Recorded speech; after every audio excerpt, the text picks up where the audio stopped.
এই তো কিছুদিন আগে কোটি কোটি আধার কার্ড বন্ধ হয়ে গেছে। আধার কার্ড ডিঅ্যাক্টিভেট চিঠি এসেছে সীমান্তবর্তী এলাকার একাধিক বাড়িতে। জেলায় জেলায় আধার কার্ড বাতিলের অভিযোগ।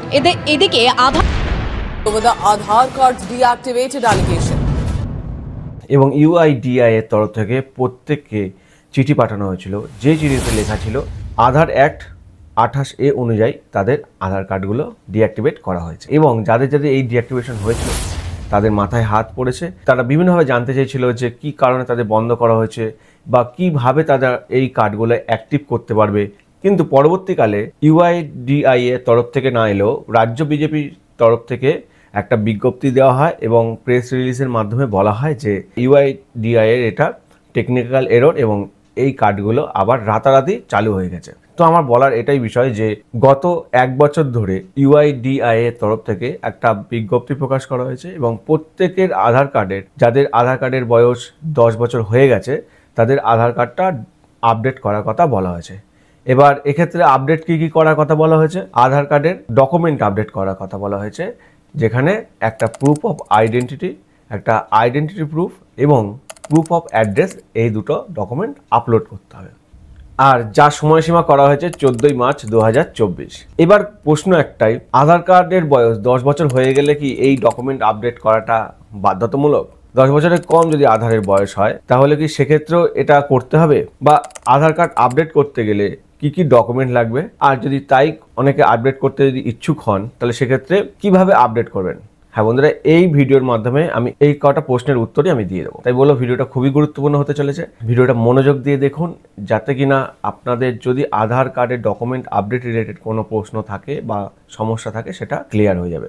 নমস্কার, আমি চিনিত মাইতি, আপনারা দেখছেন শ্রীহরি ডিজিটাল, যেখানে সরকারি ডকুমেন্টের আপডেট এবং সরকারি বিভিন্ন ধরনের স্ক্রিন সংক্রান্ত আপডেট তুলে ধরা হয় আপনাদের সামনে। প্রথমত বলি, ইউআইডিআই এর তরফ থেকে যে নির্দেশিকাটা দেওয়া হয়েছে, যে সমস্ত আধার কার্ড প্রথম যখন করেছেন সেই সময় থেকে এখন যদি আধার কার্ডের বয়স 10 বছর হয় তাহলে সেই আধার কার্ডটা একটা ডকুমেন্ট আপডেট করতে হবে। সেক্ষেত্রে প্রুফ অফ আইডেন্টিটি বলুন বা প্রুফ অফ অ্যাড্রেস বলুন। প্রুফ অফ আইডেন্টিটির ক্ষেত্রে আপনারা প্যান কার্ড দিতে পারেন, ভোটার কার্ড দিতে পারেন, ড্রাইভিং লাইসেন্স দিতে পারেন, পাসপোর্ট দিতে পারেন, এইগুলো দিতে পারেন।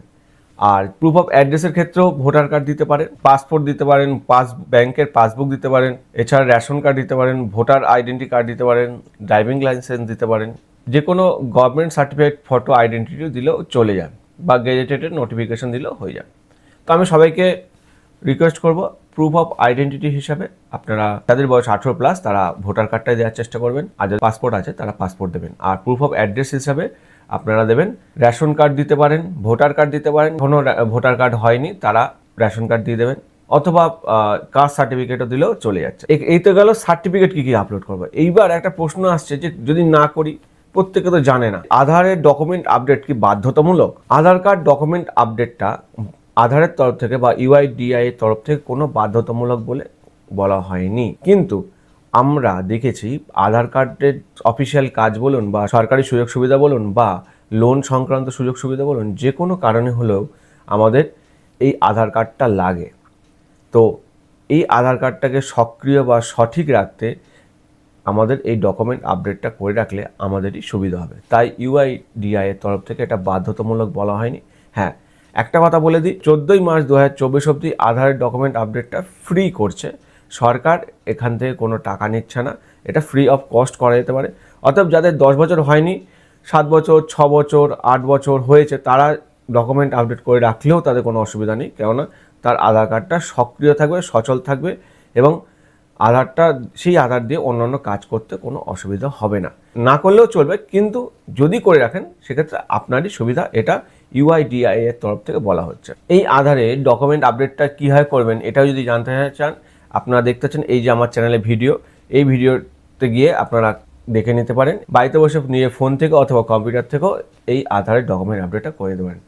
আর আমি একটা কথা বলি, অনেক বয়স্ক মানুষ আছে যারা কিনা এই আধারের ডকুমেন্ট আপডেট সম্পর্কে জানেই না।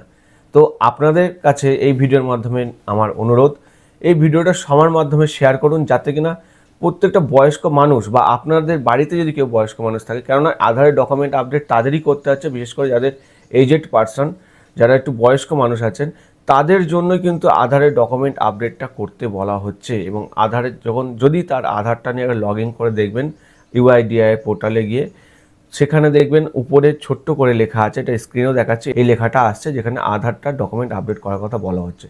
যাদের বয়স কম তাদের ক্ষেত্রে অতটা এই লেখাটা আসছে না, কিন্তু যাদের বয়স বেশি তাদের ক্ষেত্রে অবশ্যই করার কথা বলা হচ্ছে। তো আমি সবাইকে রিকোয়েস্ট করব এই ভিডিওটা সবার মধ্যে প্রচার করতে, বা আপনার বাড়িতে যদি কেউ বয়স্ক মানুষ থাকেন বা পার্শ্ববর্তী কেউ থাকেন বয়স্ক, তাদের জিজ্ঞাসা করুন আধারের ডকুমেন্ট আপডেট করেছে কিনা। একটুখানি হেল্প হলে তাদেরও অনেক সুবিধা হয়, কেননা কোনো কারণে যদি বয়স্ক মানুষগুলোর যদি আধার ডিঅ্যাক্টিভেশন হয়ে যায় সেক্ষেত্রে তাদের অনেক সমস্যা হতে পারে। আমার ভিডিওটা শেয়ারও করুন, প্লাস আপনারাও চেষ্টা করুন যে আপনার আশেপাশে যদি কোনো বয়স্ক মানুষ থাকে তাদের আধারের ডকুমেন্ট আপডেটটা অ্যাটলিস্ট করে নিন। সবাই ভালো থাকবেন, সুস্থ থাকবেন, টাটা।